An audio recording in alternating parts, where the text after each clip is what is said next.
حرام جتنا بھی کما لیجئے، جتنا بھی کما لیجئے، جتنا بھی کما لیجئے، لیکن اس میں برکت نہیں ہے۔ کماتے کماتے آپ تھک جائیں گے، پیسہ نظر نہیں آئے گا، اللہ چوہے کا 72 مان نکال دے گا۔ وکیل کی جیب میں الگ جائے گا، ڈاکٹر کی فیس میں الگ جائے گا۔ آپ کماتے کماتے تھک جائیں گے، پیسہ نظر نہیں آئے گا۔ کیوں؟ حرام میں کثرت ہے، برکت نہیں ہے۔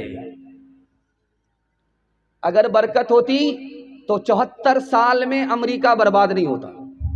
جانتے امریکہ کیوں برباد ہوا؟ 74 سال میں غریب ہو گیا۔ 74 سال میں روس برباد ہو گیا، غریب ہو گیا۔ کیوں؟ اس لیے کہ حرام کماتا تھا، حرام کھاتا تھا، سود کماتا تھا، سود کھاتا تھا۔ اللہ کا وعدہ کہ سود میں برکت نہیں ہے، تجارت میں برکت ہے۔ 74 سال میں امریکہ بھی برباد، روس بھی برباد۔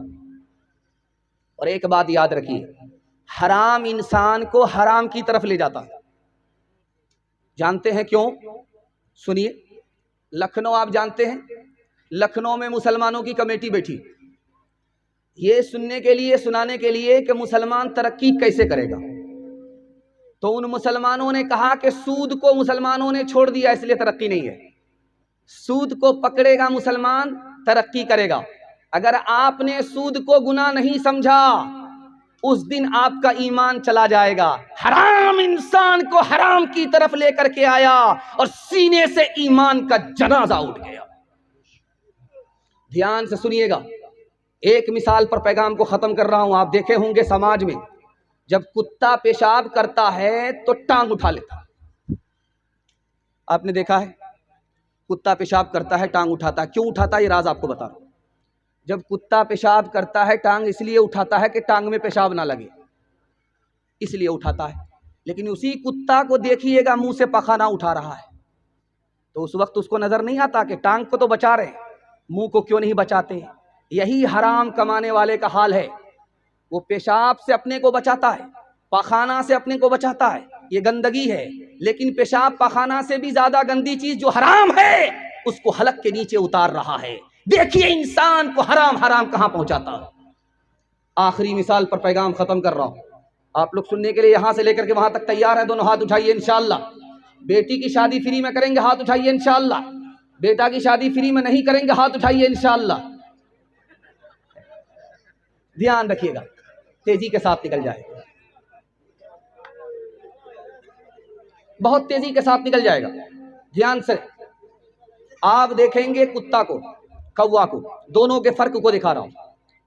کوا کو کوئی چیز اگر کھانے کی ملے گی وہ اکیلا نہیں کھائے گا، پوری بستی کے کوا کو جمع کرے گا، پوری بستی کے کوا کو جمع کرے گا، سمدھی کو بھی، سالہ کو بھی، داماد کو بھی، سب کو جمع کرے گا۔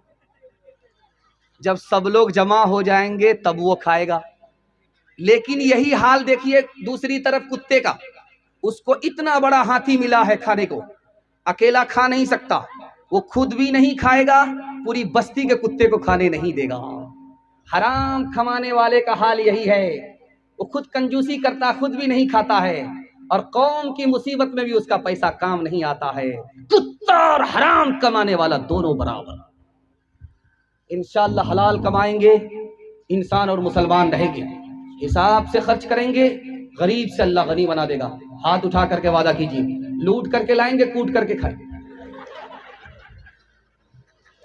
کر تو بھی ترقی دنیا میں، اسباب تجارت پیدا کر، قارون کی دولت ٹھکرا دے، عثمان کی دولت پیدا کر، عثمان کی دولت پیدا کر، دیار عشق میں اپنا مقام پیدا کر، نیا زمانہ نئی صبح و شام پیدا کر، خدا اگر دل فطرت شناس دے تجھ کو، سکوت لالا و گل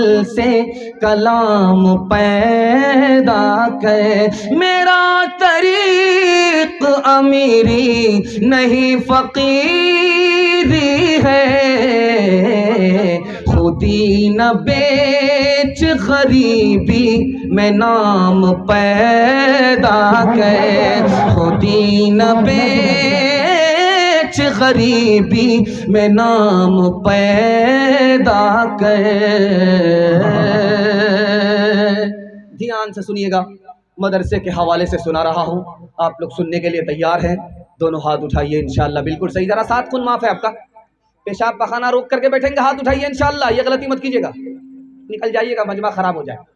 دھیان سے رکھیے گا، آپ کو ہاتھ اٹھانے کے لیے، آپ کو دماغ کو ٹٹولنے کے لیے بار بار میں آپ کا امتحان کیوں لیتا ہوں؟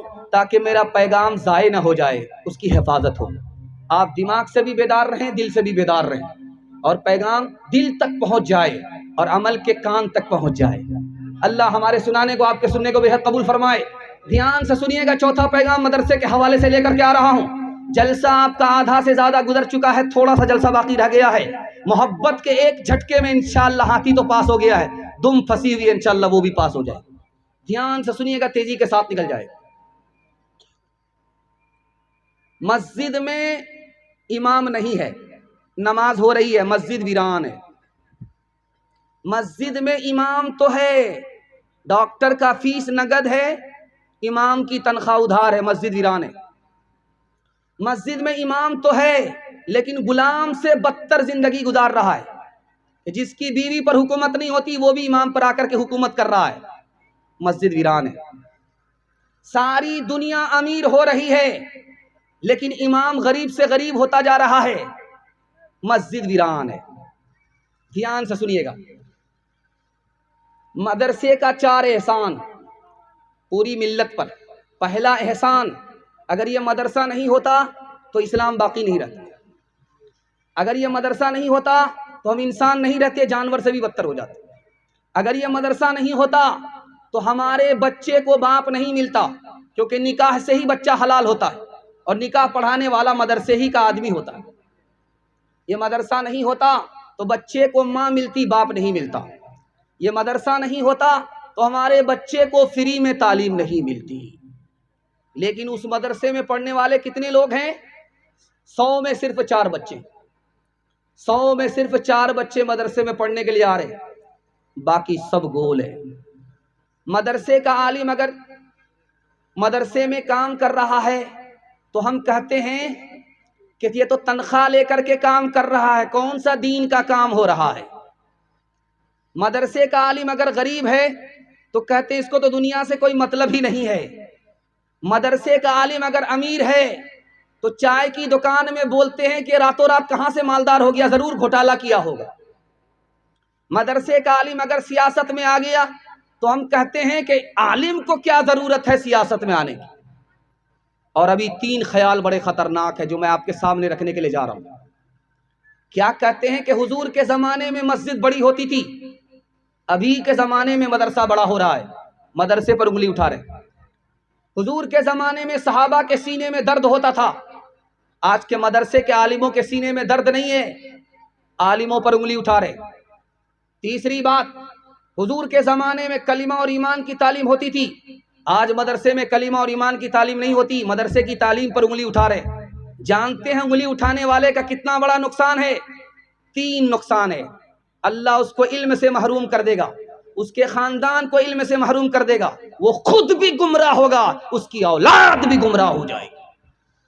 ہاتھ جوڑ کر کے میں آپ سے کہتا ہوں، عالموں سے محبت کیجیے اور مدرسے میں بھیج کر کے اپنے بچے کو تعلیم دلائیے، مدرسے کا تعاون کیجیے، اللہ کے وارث، اللہ کے رسول کے وارث سے محبت کیجیے، اللہ آپ سے محبت کرے گا۔ اللہ کے رسول کے گھر پر آپ مہربان ہو جائیے، اور اللہ کے رسول کا خدا آپ کے اوپر مہربان ہو جائے گا. انشاءاللہ مدرسے کو تعاون کریں گے, مدرسے کے علماء کی تعظیم کریں گے, مدرسے میں بھیج کر کے اپنے بچے کو تعلیم دلائیں گے. ہاتھ اٹھائیے انشاءاللہ. اپنا بچہ اسکول میں, قوم کا بچہ مدرسے میں, ہاتھ اٹھائیے انشاءاللہ. ہر دم برس رہے ہیں انوار مدرسوں میں, آ کر تو کوئی دیکھے ایک بار مدرسوں میں. ہل پل محبتوں کا اظہار مدرسوں میں, گفتار مدرسوں میں, کردار مدرسوں میں. دن بھر تلاوتیں ہیں, دن بھر تلاوتیں ہیں, شب بھر عبادتیں ہیں. ہوتا نہیں کوئی دن اتوار مدرسوں میں, ہوتا نہیں کوئی دن اتوار مدرسوں میں.